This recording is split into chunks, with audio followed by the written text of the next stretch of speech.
You are now tuned in to 13 Signs Astrology. Indeed. That's right, indeed. See, people think when I say that, when I come on Facebook and I say indeed, or when I'm on these videos and I say true indeed, God, you don't know what I'm talking about. You think it's just some lingo, some East Coast type of lingo or some slang or something like that, but it's deeper than that. See, everything is based in this matrix, in deeds, in trusts. That's what I'm going to talk about today on this episode. You see, on this episode, I'm going to throw out a little bit of information. You know, I'm not going to give you all of my trade secrets. You got to come send me an email, join the Lightworkers course, which is a private course. You're going to have to email me to find out about it. You're going to have to get into the astrology course. But you're going to really get offered the blue pill or the red pill on this episode. So you're going to find out what the Matrix is really, what was the Matrix movie really talking about? What was it really talking about? So you have the Matrix, which was the artificial world, and then you have Zion, which was the real world. And everybody had a chance. Everybody had a chance to either take the blue pill from Morpheus or the red pill. And Neo, he chose to take the red pill. Very important. Even the color of it, the color of the pill even is important, of which I won't decode here. So I'm not going to try to decode too much because I know that I'm talking to people on a public format that aren't going to really understand. You know, a lot of times you share this information and it's kind of like, some of it you're casting pearls before swine, as they call it in the Bible. But there's always that mind out there that's going to understand or overstand or understand, and that's going to want to shoot me an email, or that's going to want to go deeper, because I'm like Morpheus. You see, one of my trusts is Maurice. Yeah, notice I said trusts, not name, but trusts. Yeah, one of my trusts is named Maurice. And when you see a name on a birth certificate or something like that, you see it in all caps. This is because it's a trust, a deed. Indeed. Let's go into that. I'm going to start off with that. You see, everything in this world, I'll even take it to the astrological point of view, because people say, well, this is an astrology channel where I'm hotel. Why are you sitting up here talking about, all this banking stuff, and now you're talking about you're going to start talking about sovereignty, and man, you're just going too far. You're supposed to stick to astrology. Oh, yeah. Everything goes back to that zodiac. Everything goes back to that zodiac. This whole country was constructed based off of the zodiac. Whole country. You got the capital. Capital. What is capital? Interesting. Capital is talking about money. If I want to go and start a business, I need what? Startup capital. That's why it's called the capital. So you say, well, the capital is Washington, D.C., but really the capital was in Philly. And I'm not going to talk about that here because I'm going to do a video on the Philadelphia experiment. And I'm going to break down what that really is talking about. So I'm not even going to talk about that here. But really, the original capital was in Philly. See, that's where the real live money is at. I'm not talking about fiat notes, but the capital for this corporation is in D.C., District of Columbia. So this whole country was based on the zodiac. Benjamin Banneker Bay, the designer of this country, was an astrologer. See, being an astrologer is no joke, man. This is real deal. People take this stuff as, you reading horoscopes and people's energies and all of that, but that's one level to it. But you got something that's called electional astrology, location astrology, dealing with doing natal charts on different locations. You have geographical astrology. If you were to fly over the air and look down on many different monuments and sacred monuments and things of that nature, you'll notice that they are shaped in a zodiac.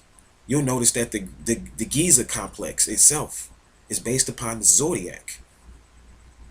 That's right, it's based upon the zodiac, the Giza complex. And if you look down on it, and those people that have an over understanding will know that you're looking at a zodiac. And they have many of them all over the earth. And the question I have, first thing I'll say about that is, before we even go into the meat of this video, is that if that's a zodiac, beloved, and you got to look down on it to see it, and these ancients that designed these things were supposed to not know nothing of flying. They were supposed to be primitive. They just walked around and they built these pyramids. How in the hell was they able to look down? Why would they design something that you could only observe and witness if you were looking down on it? Sounds like a launching pad to me. Sounds like the beings that designed these different ancient structures maybe have been beings that could fly, beings that could get into crafts. So either human beings had the knowledge of how to fly at one point and we lost the knowledge, or it was extraterrestrials that designed these different structures, or both. Or both. Because maybe even when humans did have the knowledge of how to fly, maybe they got it from extraterrestrials. So you take this extraterrestrial game for a joke. You take aliens for a joke. Alien. Alien. Alien means alien. That's going into a whole nother subject. What is a lien? This goes back to banking. So astrology very much deals with money and currency. And really, when you get into astrology and you master it, you understand this game, this matrix. You can't understand and decode this matrix unless you understand astrology. Got to understand astrology. Excuse me here. Let me see what that was. So yeah, you got to understand astrology, beloved, to really get into understanding this game. So I'm going to really take you into the world. We're going to talk about the world based upon the houses. See, the first 6 houses, 1 through 6, is based upon personal energies. This is called the environment. This is the energies that individuals have. This is the individual aspect of the zodiac. But houses 7 through 12, this goes into the world, the stage. See, the world is a stage. And when we as individuals participate in the world, we become actors and actresses. Even in banking. I was looking on my one of my accounts the other day, and I was going through a situation with a chargeback. And the name listed in the chargeback, they have like the names listed up in like brackets. And one of the brackets said actor. And up under that bracket, it had the person's name to put the chargeback on me. And then it had up under that actor, which was the name of my account, which was in the bracket. Notice in banking, they use the term actor. Even in merchants, when you're dealing in merchant and sales and things of that nature, they use the term actor to represent your account. Why? Because they know that this is nothing but a play. And they know that this is a stage. And they're astrologers. The people that design this stuff are astrologers. So houses 7 through 12 goes into the world stage. I'm not going to talk about all the houses here because I want to do separate videos on that. But I'm trying to use this as a reference to let you know that when I get into talk about banking and sovereignty and economics, I'm still sticking with astrology. This is still astrology here. So you got houses 7, 8, and 9. And that's what I want to talk about here. Houses 7, 8, and 9. They all go together. See, house 7 is the beginning of the world stage. What is house 7 all about? If you could explain house 7 in one word, what word would you use? Okay, you couldn't think of it. Law. Law. House 7 is represented by law. Law governs the world stage. All law is what we call it in some circles. Even in the book of Thoth, he explains to you that space is governed by law, and law is based upon time. And I've explained that to you in the other video I did on sovereignty, but we're going to go just a little bit deeper here, not too deep. So house 7 is law, and law governs house 8. See, the house that comes before, or the preceding house that comes before the next house, governs the things about that house, set the stage for the next house to come after it, is what I'm trying to say. So when you deal with house 7, the attributes of house 7 set the stage for house 8. The house 8 is when you go into the occult and banking. See, house 8 deals with what we call in astrology, other people's money. The second house is your money, your personal money, like money you got in your pocket, your assets, You know, the stuff that you do, what you worth, your material things. That's the second house. That's your environment. When you get into house 8, this deals in other people's monies. Other people's money. So what's that talking about, beloved? Now, other people's money is going into banking, insurance, trusts, indeed, deeds. And that's what I want to really focus on here. And then we're going to go into house 9, which is dealing with religion. Now, notice house 8 comes before house 9. You can't have any religion unless you have money, other people's money. You'll think, well, religion says that money's the root of all evil. Religion has nothing to do with banking and money. This is God's realm. God is gold, oil, and drugs. The resources of the earth, other people's money. So there will be no God without the banks. In astrology, it teaches you that. And a lot of religious people aren't going to like that. But so what? This is for the star seeds. This is for people that are trying to, like I said, you could either take the red pill or the blue pill in this information. The blue pill is, I don't want to believe this. I'm going to go back to sleep. This ain't real. You need to go watch The Wizard of Oz, and then you'll see how real it is. Or you could take the red pill and be like, man, this is some real shit. I need to understand and learn more of it. So I need to shoot this brother an email, or I need to just keep watching his videos. You ain't got to pay me nothing. It ain't even about that, but some people want to go deeper.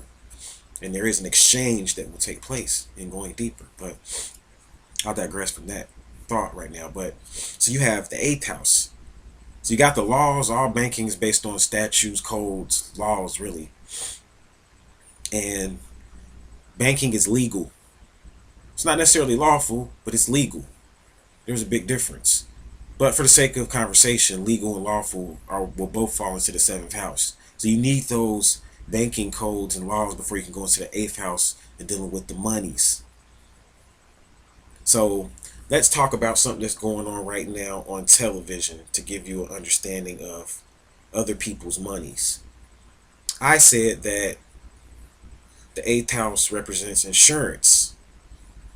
And right now you have a fight going on, a battle, because Congress and all that stuff, and the president signing off on laws, all that's dealing with banking, money. Then you got a group of people that want unemployment to come back. They want to extend unemployment for 2 years. What is that really talking about? See, the news, you don't really understand the news because you don't understand banking. You don't understand law. So the news to you is just mumbo jumbo. Most people, they don't even watch the news anymore because they're like, man, they're trying to program us and put us up under the spell. And they are going to put you up under a spell if you don't understand how to decode it. And they can say, well, you're a whistleblower for saying that. You call me a whistleblower. Well, that means that there's a game going on here because the referee holds the whistle. So if I'm blowing the whistle, that means you're acknowledging that there's some game going on here. And I'm like, hold up, that's a foul time. So yeah, I'll be the whistleblower. I'll be the referee that regulates both teams. The referee is powerful in sports. You know that. The referee can mess up a whole team from winning. Referees are the people they pay to fix the game. So you want to call me a whistleblower? It's all good. I'm deeper and I'm a sovereign. See, I exist outside of this room. But anyway, so you have the unemployment insurance going on here. And this is an insurance. Unemployment is based upon an insurance policy. That's what unemployment is. So when they say they want to extend unemployment, this means that they want to tap into some form of an insurance and they want to get benefits from insurance. See, that money comes from somewhere. That's right. That money comes from somewhere. And when they say that they want to extend unemployment, they want to tap into someone's deed. See, insurance is based upon a trust or someone's trust account. And whose trust account are they going to tap into? The sovereign. So you can either take the blue pill or the red pill. They want to take the blue pill because they want to keep getting benefits and entitlements. And entitlements and everything based upon this corporate government takes away from the sovereign. The man on the land. The woman on the land. The queen, the king. It takes away from that particular individual. So that's what they want to do. So the money's coming from somewhere. Believe that. So you have the republic. And then you have the democracy or this government. This government is based upon democracy, but at one point, this government was a republic, and that's the real Zion. So the Matrix couldn't exist without Zion. The Matrix is an illusionary world predicated upon Zion, or the real world. And they don't tell you, but people and the actors in the Matrix go to the executive rulers in Zion to find out what they are to do next, or to get them to vote on things that they want to do next. So really, at the end of the day, the sovereign makes the decision. The people. That's why they say the power is in the people. But the people don't know this. They're sheeple now. So they go for whatever. They follow along and look at the government like they're leaders when they're not leaders. People in government are servants. But then they reverse it through the energy and using high magic on you guys. High magic. This is why the 8th house is dealing with the occult and banking. Because they're using high magic on you guys to get you to follow them as leaders. People in government. Presidents and stuff like that. When they're just really signing off on stuff based on what the people want. This is why the media is important. The media is a part of our First Amendment rights. The right to speak. I have the right to speak. This is my First Amendment right. And my rights are reserved. On this segment and on my 13sideastrology.com website and on all my social media accounts, my rights are reserved. So I have the right to speak. And the media basically gets the that's why they always have votes on the media. How many people approve of the presidential's approval? How many people approve of the president? Sometimes it's 30%, 40%. How many people approve of Democrats? How many people approve of Republicans? How many people want to be independent? Notice the independent thing is going up now. That's good. See, people starting to think. And this is why people talking about the world is going to end and all this stuff. The world ending is a good thing for the independent. Because the world needs to end so it can begin. A new world can begin. So that Jesus, you want to talk about the Lamb's kingdom, can come back. The Lamb in the book of Revelations. This is going into banking. I'll talk about that in another segment. A lot to talk about here. So you got the 8th house that deals with that. So insurance, they're basically taken from the sovereign. You got fiat notes. People say, well, they're notes. Well, that means you owe someone. Why do they put, because this is all dealing with other people's money. Fiat notes is dealing with other people's money. And why do they put, I'll take out some money to prove it to you. Why are they putting this guy, Andrew Jackson, on this bill right here? Why? Why is he on here? Why is Hamilton on this bill here? Why? What is it talking about? He's dead. They say, well, they're dead presidents. They're just on there for sport. No, they're not. These are deeds. A dead man is a part of a trust. So you're either dead or you're a living soul. So you're either dead or you're a living soul. And when you say you're dead, you notice it's a play on words. It's a deed. It's dead man walking around here right now. So-called dead man. You know, and for banking purposes and for the sake of this conversation, there's dead men walking around right now. They're a living soul, but they may be dead. Their affairs are governed up under a trust. And they have what's called an executor. Some people call it an executor to regulate their affairs. It's very important. So when you see these dead men on these dollar bills, this is trying to tell you something. They owe these people. They're taken from these fiat notes. They owe these trusts. There's people. These are sovereigns that are part of the original 13 colonies. And when they set up these 13 colonies, they set up these 13 colonies to be sovereign. And the way that they got back control over you is that they get you to sell your birthrights out for this fiat world. But at one point, this country was sovereign, and the 13 colonies were sovereign. And these men on these dollar bills and these coinage, all of that, that means the money is owed. Because if it's a note, you say it's fiat notes, who's owed the money? Somebody owes the money to somebody. See, that's what they don't want to talk about. They owe the money to the sovereign, to the person that can trace back their ancestry to one of the founding fathers, the patriarchs, the patriots.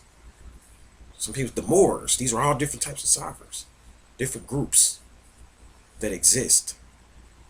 So this is very important. So you have to understand banking before you can get into religion, because religion is all about banking. Masonry, it's all about banking. And I'll give you a few examples, and then that's it. We're going to end it from here, because you can either take the blue pill or the red pill in this episode segment. So let's talk about religion. How is religion linked into banking? What do you mean, Ramhotep? I mean, they raise money, don't they? In church, money's changed. They need. Obviously, it's a part of the economy being in a religion, and it's okay. It's okay. This is a part of your First Amendment right. You got the freedom to practice religion. But then they turn and put it into the corporate fiction, and they take it away from the Constitution, because now you got to go get incorporated. Now you got to go get 501c3 status. Now you got to go get this. Now you got to go get that. Because it's all, they're not going to let you go. You're a slave. Remember he said that? Neo, you're a slave. Remember Morpheus said that? So, I'll give you some examples about how the 8th house ties into the 9th house. See, the occult orders rule over the religious orders. All the priests and pastors and things of that nature are initiated into occult orders, and they take oaths to keep things a secret, an oath of silence and secrecy, because they can't talk about certain things. They go to seminary school. It was even done like this in all the way back in Kemet. This stuff started in Egypt, where they took oaths where they couldn't really talk to the people about certain things.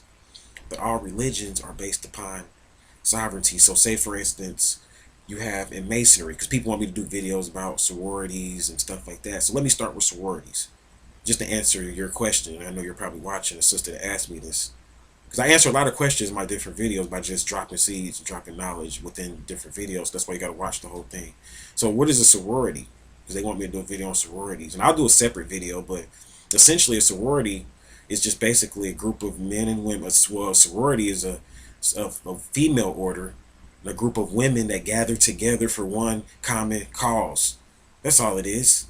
A fraternity is a group of men that gather together for a common cause. It's okay. A lot of people that set up this country were part of think tanks and fraternities and sororities and Masons and Moors. These are all just different fraternal orders, Shriners. But at the end of the day, this all goes into the 9th house. This is deeper. This is not. See, the banks control all of that from the 8th house, and the laws control the banks through the 7th house. So to understand fraternities and sororities, you have to understand what gives them their clout. They get something called a charter. You need to look that up. What is a charter? See, a charter is issued from a bank. That's right. And in most sororities and fraternities, you got to do what? Pay dues. Got to pay your dues. Even in the Ladi, you're not exempt. Even more. In the temples, you got to pay dues. And this is all public information. You say, well, you're a whistleblower. You're telling all the secrets. I'm not telling shit. You can go online and research all of this. It's just you don't know what you're reading. I'm just explaining things a little bit. I'm not even really going too deep. So you got to pay dues. So what is dues? Oh, it's okay. I'll pay what's due. It means a bill. So you get into this fraternity, you go to a registry. You got to register. You become chattel, property. You take an oath, which means you're up under their jurisdiction. Most of these fraternities and sororities may be set up when you get into the lodge aspect, because the fraternities and sororities, even the ones in college, are controlled by the Masons and Eastern Stars and things of that nature, and they're all designed and set up like courts. When you go and look in the inside of a lodge, you'll think you're inside of a courtroom. And the courtroom is nothing but a place where a game is played. Like the basketball court, like my man Jordan Maxwell, he taught me that. So shout out to him for that. That's where a place where a game is played. And they pass the ball back and forth. So it's banking that governs the fraternal orders, and most of the preachers and people that are in the regular religions are part of higher up think tanks and fraternal orders before they can become a preacher. They're part of a higher brotherhood, Skull and Bones, the Boule, whatever you're in. So you have all of these different things or whatever. These people up under these different tiers. It's called tiers. It's like a chessboard. See, that's why you gotta understand chess. See, I play chess. People need to start playing that instead of watching all this television. You'll understand the world a lot more. And not only that, you won't need Social Security or insurance and trying to tap into unemployment insurance, because unemployment is going to defund businesses. And people aren't going to be able to eat because the businesses basically won't be able to produce anything because it's going to take away from their funds. So you don't understand monies and how monies is set up. See, sovereigns run businesses. This is how we eat. We have to do business because we don't get entitlements. If we don't work and go out and produce a product or produce something, we don't eat. So we need businesses, and when people sit back and they collect unemployment, this makes the economy stagnant. And the thing is that nobody wants to take the risk, because entrepreneur is one who takes risks. No one wants to take the risk and go ahead and build up a business. This country in general doesn't want to take a risk. It wants to keep running off entitlements, and that's why we're going in debt, and that's why they say the world is ending and all of that stuff. The world needs to end so that it can re-begin, so that we can become working people again and build businesses and build real money, real wealth that's backed by real resources and gold. We can't even tap into our resources because we're going and borrowing from foreign, we're giving money to foreign nations and all kind of stuff, man, instead of paying the real live American, not the United States, that's a foreign nation actually to me, and a corporation, or not these other nations or whatever, but we owe these other nations money, so we got to pay all this money back because we're all in debt. We're in the hole, man, based on treasury bonds, which is something that I'm going to go into in a second when I talk about this religions, because it goes back to treasury bonds. So you got the charters. That's one word that I want to throw out there, and that's what the different fraternal orders get. And then you have the churches, and the churches are broke down into, and there's different churches. Remember in the book of Revelations, he wrote to the 7 churches and warned them. You were thinking he was talking about some religious orders. This is talking about the property. He was writing to the property like, look, it's time, we about to collect. That's what the end of the world is about. The sovereign wants to collect on what's owed to him or her. And they wrote to the different churches like, look, we need our money. And the churches are broken down into what's called denominations. See this bill that I showed you, that $20 bill and that $10 bill, that's a denomination. You say, I'm non-denomination, I'm Methodist, I'm Christian, I'm Buddhist, I'm whatever. These are denominations up under one order, or within one circle. A church means a circle. That's what it means when you research it. And these are denominations, like pieces of the pie, a part of one circle. So why is it called denomination? Why are they using these terms? Because a denomination on one level is fiat notes, but on another level, you know what else it is? Treasury bonds. And they know this because when they get people to join into these churches, they're getting access to your treasury bonds. This is what you call an agreement. You made a contract by writing and accepting into the registry. When churches get grants, see, getting grants is not. That's why I've been trying to school my mother. Like, she wants to get a grant, but I'm like, at the end of the day, you really don't need a grant. The religions of old didn't use grants. See, when you get a grant, there's a grantor and a grantee. You're signing over the trust into the hands of someone else.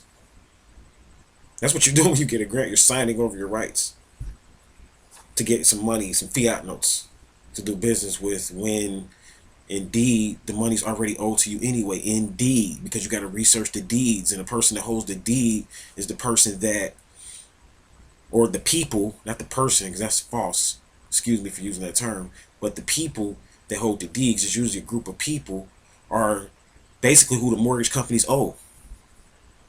The mortgage is not paid off until you pay the deed holders. You'll say, well, the banks own the deeds. They own the property. But who do the banks owe? Never thought about that. Banks borrow money too. They all deal in fiat notes. And there's different types of banks. If you get international banking, you'll understand, they have the Chinese dollar, and then there's the European dollar, and then there's the American dollar. And these are different forms of dollars. So what's going to happen is that eventually the currency is going to be devalued based upon America not really having anything backing it, and it's losing its credit rating. It's going down, it's dwindling, because nobody wants to work. You want to keep getting entitlements and borrowing more and more money, which is basically all you're doing. You're getting entitlements. You're borrowing money from the real life sovereign instead of working to pay it back. And there are no victims. I got to do a video on victims. There are no victims. You just act and participate in this stage, and in this scheme, in this game called the Matrix. So this is the real game. This is the true game. When you get involved in religion, know what you're in. It's okay to go to church and you want to feel good and get a good spirit and all of that. I can listen to some music and get into a good spirit, but it's okay to do that. That's what you want to do. It's okay to participate in the Matrix halfway because you don't understand everything about what I just talked about. You don't really understand, so you got to keep doing things, as a ward, or doing things even as a pauper, because you don't really totally understand things. It's okay to be like that, but eventually you're going to have to know more. And its time is coming because the world is in debt. Money is being called in. Everybody's in debt. So just want to kind of throw that out there because of many reasons. You turn on the television, you'll see why. Everybody just seems to be so confused right now. When people want me to do videos on the end of the world, you could say this is an end of the world video. The end of the world, the way things are going right now. See, it was a famous wise man that once said that the wheels of industry would stop in this country one day. And when they began or re-began, they would be in the hands of the Asiatic. This was Noble Drew Ali said this. Very wise man for saying this.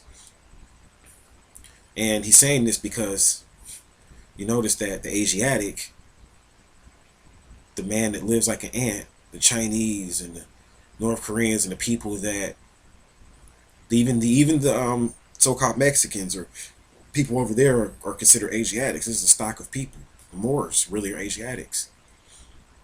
And they live like ants. We live like ants, so we don't mind living in close quarters and working together. There's nothing wrong with fraternal order. Working together for a common cause, which is to be debt free. This will be our common cause. See, they want you in debt in this world. So the more he works towards becoming debt free, so that he doesn't owe anyone, so that you can exist in your proper status. So they said the wheels of industry were stopping. When they would turn back on, they would be in the hands of the Asiatic. And that's what's happening right now. And they're thinking, the Asiatic is thinking about not accepting dollars on the international scope. They're thinking about not using the dollar as the international trade or the international currency. And a lot of people don't like that, and that's what this is about. That's what the best kept secret, I should say, is about. But you need to know this if you are going to survive.